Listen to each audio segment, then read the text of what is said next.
Hi students, welcome to my YouTube channel. In previous video, we have studied about the numerical problems related abnormal colligative properties and want of factor. Today, we shall study about the topic NCERT related numerical problems. First कह रहा है concentrated nitric acid used in laboratory work is 68% nitric acid by mass in aqueous solution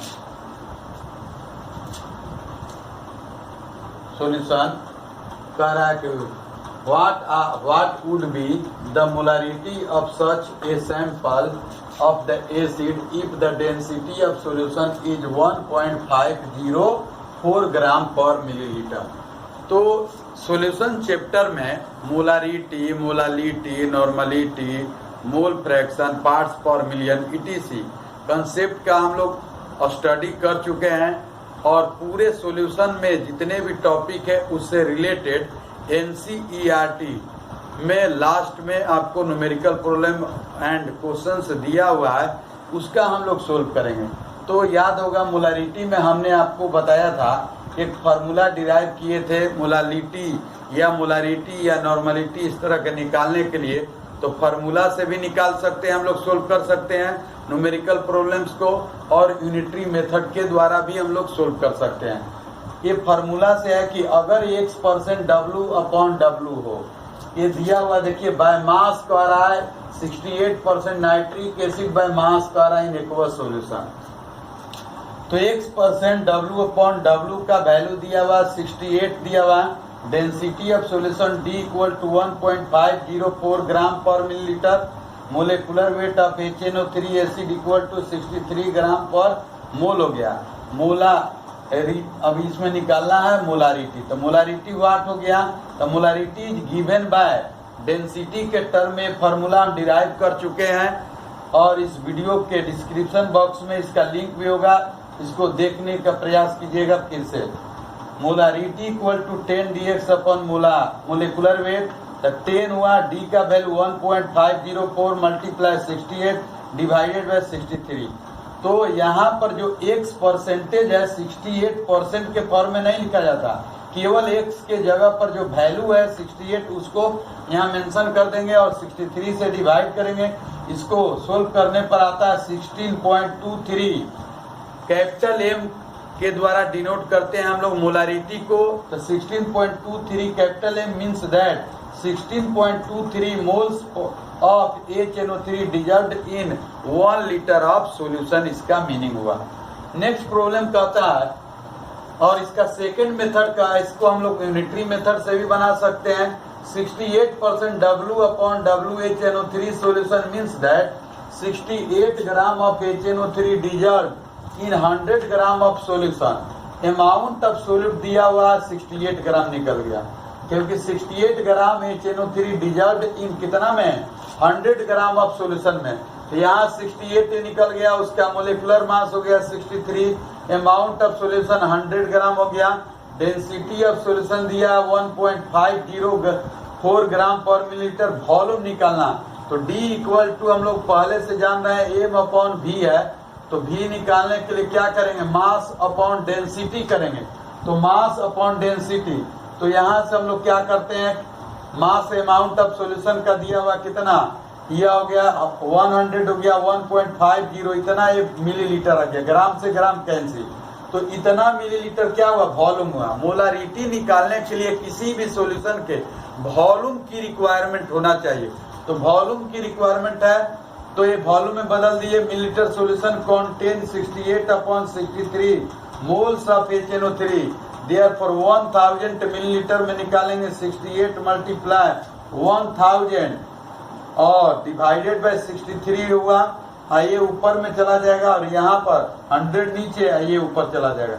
इसको cancel करेंगे तो ये 1 2 0 cancel हो गया। यहाँ भी देखिए सेम वैल्यू है, यहाँ मिला 10 68 1.504 1.50 63, तो इसका आंसर आ गया क्या 16.23 आ गया। नेक्स्ट कह रहा नेक्स्ट प्रॉब्लम है solution of glucose in water labelled as 10% weight upon weight, what would be the molality and mole fraction of each component in the solution if the density of the solution is 1.2 gram per milliliter, then what shall be molarity of the solution। कह रहा है कि अगर density दिया हो उस solution का 1.2 ग्राम पर मिलीलीटर तो उस सॉल्यूशन का मोलारिटी क्या होगी, इसको निकालना। तो इसमें 3 प्रॉब्लम्स है, एक निकालना आपको मोलारिटी, दूसरा निकालना मोल फ्रैक्शन और थर्ड निकालना आपको मोलारिटी निकालना, ठीक है। तो इसके लिए मोलारिटी निकालने के लिए हम लोग को अमाउंट ऑफ सोलवेंट की रिक्वायरमेंट होगी। Number of moles of solute dissolved in 1 kg of solvent is known as molality and number of moles of solute dissolved in 1 liter of solution is known as molarity।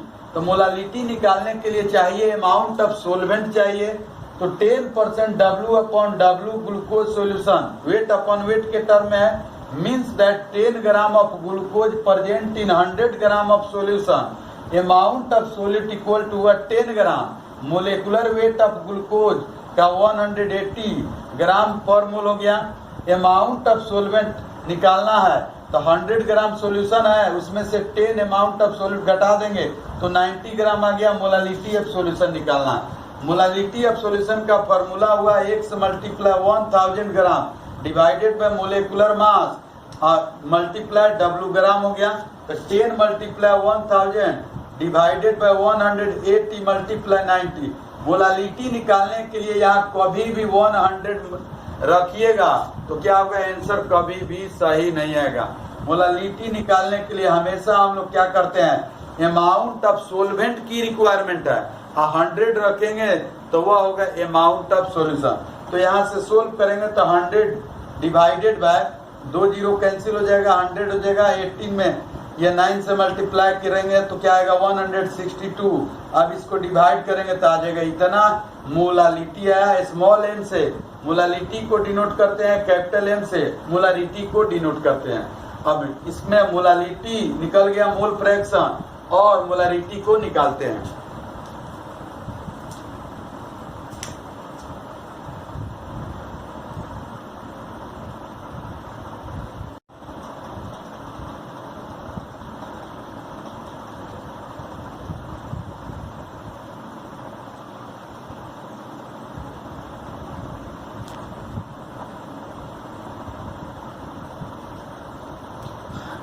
Next कर रहा है, इसमें molality निकाल लिए, calculation of molarity निकालना है। तो volume molarity निकालने के लिए वॉल्यूम की रिक्वायरमेंट होगी।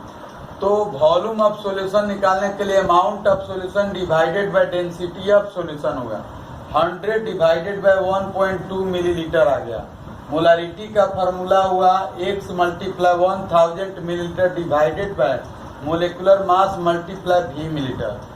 एक बात हमेशा दिमाग में रखिएगा कि मोलारिटी निकालने के लिए वॉल्यूम की रिक्वायरमेंट होती है।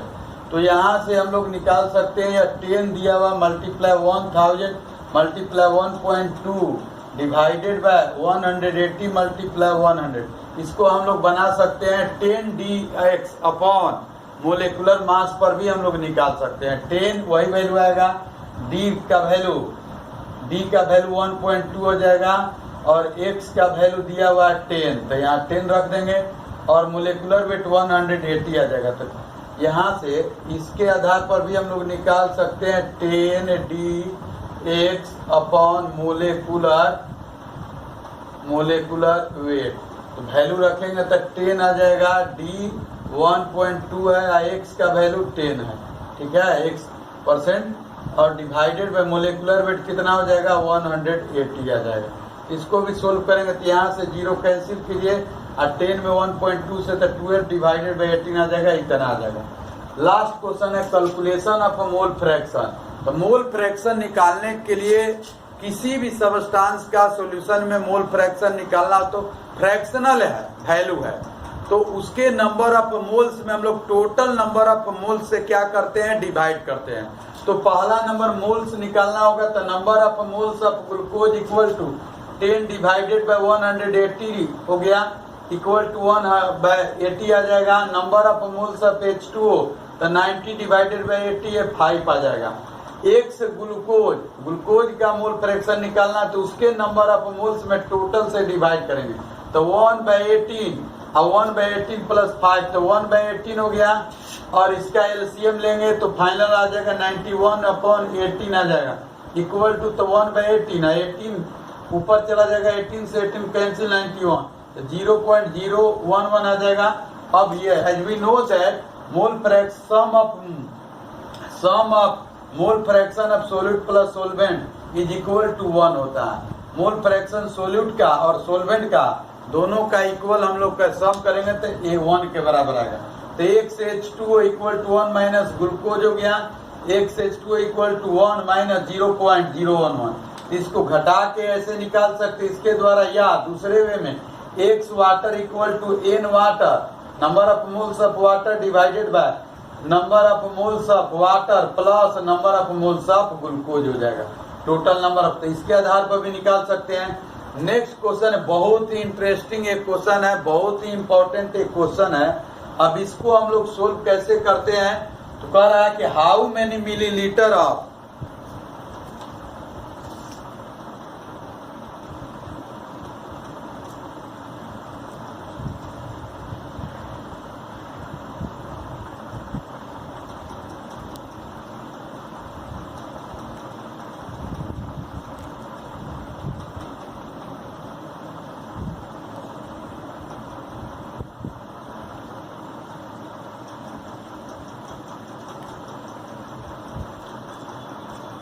नेक्स्ट प्रॉब्लम कर रहा है, क्वेश्चन नंबर 6 है एनसीईआरटी का। How many millilitre of a 0.1 mHCl are required to react completely with 1 gram mixture of Na2CO3 and NaHCO3 containing equimolar amounts of 2। दोनों का अमाउंट्स कह रहा है कि सेम है, मतलब इक्विमोलर, नंबर ऑफ मोल्स दोनों का इक्वल है। तो कह रहा है कि हाउ मेनी मिलीलीटर ऑफ 0.1, मतलब ये HCl के साथ रिएक्शन हम लोग करा रहे हैं NaHCO3 Na2CO3, सोडियम बाइकार्बोनेट और सोडियम कार्बोनेट का रिएक्शन कराया जा रहा है। हाइड्रोक्लोरिक एसिड का इतना स्ट्रेंथ दिया हुआ, तो पूछ रहा है कितना उसका वॉल्यूम की रिक्वायरमेंट होगी, किसका, HCl सॉल्यूशन का। तो इसके लिए क्या करना है कि इस प्रॉब्लम को सोल्व करेंगे। लास्ट में अंत में एक फार्मूला मिलेगा जो M1V1 इक्वल टू क्या होगा, M2V2, या स्ट्रेंथ के रूप में S1V1 इक्वल टू क्या हो जाएगा, S2V2 हम लोग। तो पहला नंबर ये निकालना होगा कि टोटल नंबर ऑफ मोल्स की कितनी रिक्वायरमेंट हो रही है, किसका, HCl का। ठीक है, इस तरह HCl का तो दिया हुआ Na2CO3 और NaHCO3 का। तो यहाँ से हम लोग क्या करते हैं, weight of the mixture of Na2CO3 and NaHCO, mixture जो है में सोडियम कार्बोनेट भी है और सोडियम बाइकार्बोनेट भी है, उसका अमाउंट कितना है, तो 1 ग्राम है।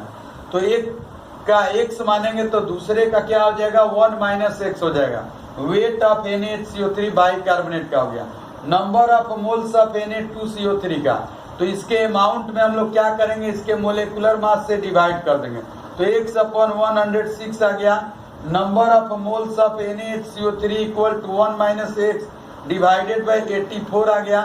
Since the mixture is equimolar, क्वेश्चन से कह रहा है, फ्रॉम क्वेश्चन कह रहा है कि द मिक्सचर इज इक्विमोलर है, तो x/106 equal to 1 minus x divided by 84 आ जाएगा।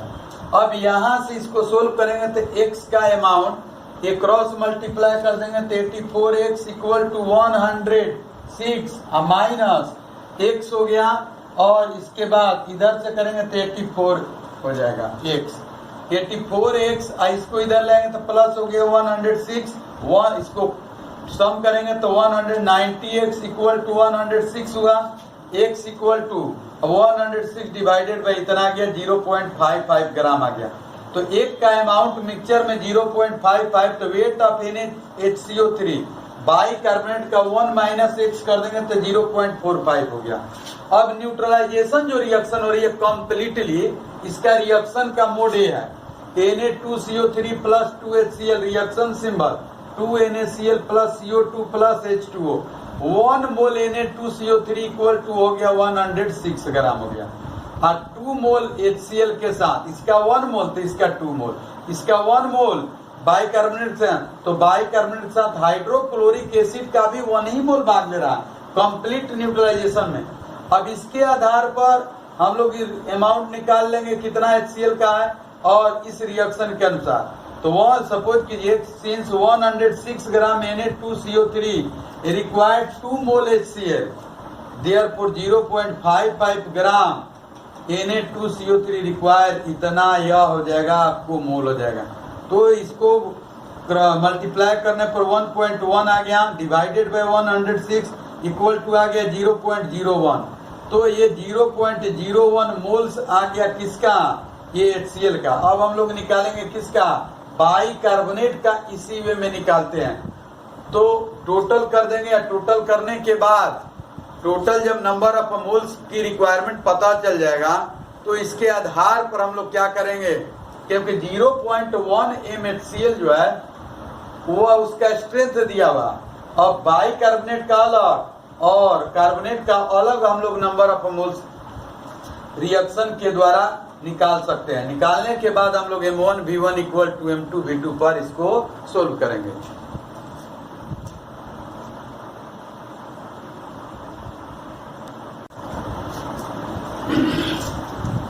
तो अब सोडियम बाइकार्बोनेट का रिक्वायरमेंट कितना हो गया, since 84 gram of sodium bicarbonate require 1 mole HCl। तो इसका अमाउंट कितना निकला था मिक्सचर में सोडियम बाइकार्बोनेट का 0.45, उसका निकला था 0.55, तो 0.45 पर निकाल देंगे तो 1/84 मल्टीप्लाई 0.45, यहाँ से वैल्यू आ गया 0.00535 इतना आ गया। टोटल नंबर ऑफ मोल से रिक्वायर्ड कितना हुआ, तो 0.0105 टू पिछले में आया था, वहाँ हमने लिखा था 0.01, 2 ही डिजिट लिया था, लेकिन यहाँ पर 5 डिजिट तक हम लोग कंसीडर करेंगे, इसलिए कि इसका एक्यूरेसी क्या होगा, मैक्सिमम आएगा। तो 0.01052 प्लस 0.00535। अब यहाँ से फाइनली क्या आ जाएगा आपको 0.01578 मोल्स ऑफ HCl आ गया। According to law of molarity M1V1 equal to M2V2 या S1V1 इक्वल टू S2V2। अब यहाँ से यह M1 आ गया 0.01578 मल्टीप्लाई 1000 इक्वल टू इसका मोलारिटी जो HCl का दिया है कितना 0.1 दिया है मल्टीप्लाई V2 हो गया। इसके लिए वॉल्यूम हो जाएगा हम लोग का 1000 हम लोग ले लेंगे या इसका ये। अब इसमें हम लोग निकालेंगे तो यहाँ से हम लोग के पास मिलेगा वैल्यू V2 इक्वल टू क्या होगा, इसमें डिवाइड हो जाएगा। तो यहाँ से ये फाइनली आएगा 157.8 मिलीलीटर वॉल्यूम की रिक्वायरमेंट होगी। मतलब 1 लीटर सॉल्यूशन का जो 0.1 मोल्स पर लीटर सॉल्यूशन का जो स्ट्रेंथ है उसका कितने वॉल्यूम की रिक्वायरमेंट है पूछ रहा, तो 157.8 मिलीलीटर, क्योंकि सोडियम कार्बोनेट के द्वारा 2 मोल HCl की रिक्वायरमेंट हो रही है पर 1 मोल पर, और इसके 1 मोल HCl की रिक्वायरमेंट हो रहा है 1 मोल सोडियम बाइकार्बोनेट के द्वारा। यहाँ से निकल गया। अब नेक्स्ट प्रॉब्लम कर रहा है calculate the percentage composition in terms of mass if A solution obtained by mixing 300 gram of A 25% and 400 gram of 40% solution by mass. अब 2 सॉल्यूशन है, एक का 25% कर रहा है 300 ग्राम का, अब 400 ग्राम का कितना कर रहा है 40%। इसको सॉल्यूशन फर्स्ट मान लीजिए, इसको सॉल्यूशन सेकंड। इसका 300 ग्राम का 25% होगा, 100 ग्राम कंटेंट 25, तो 300 ग्राम में 25 मल्टीप्लाई 3 हो जाएगा 75 ग्राम है, इसका आ जाएगा 160 ग्राम। 4 में 40 से मल्टीप्लाई कर दीजिएगा। तो अब total mass of resulting solution 75 plus 160 आया 235 ग्राम।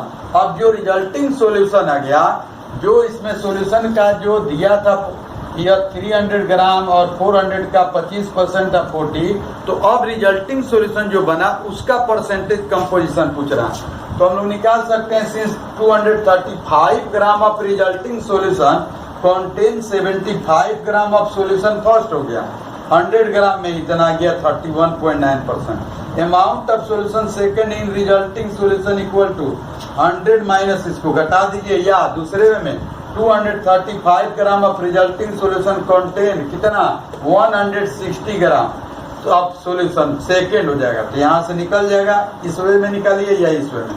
तो इसके आधार पर हम लोग क्या हुआ, एनसीईआरटी का क्वेश्चन नंबर 7 तक का न्यूमेरिकल प्रॉब्लम को हम लोग सोल्व किए।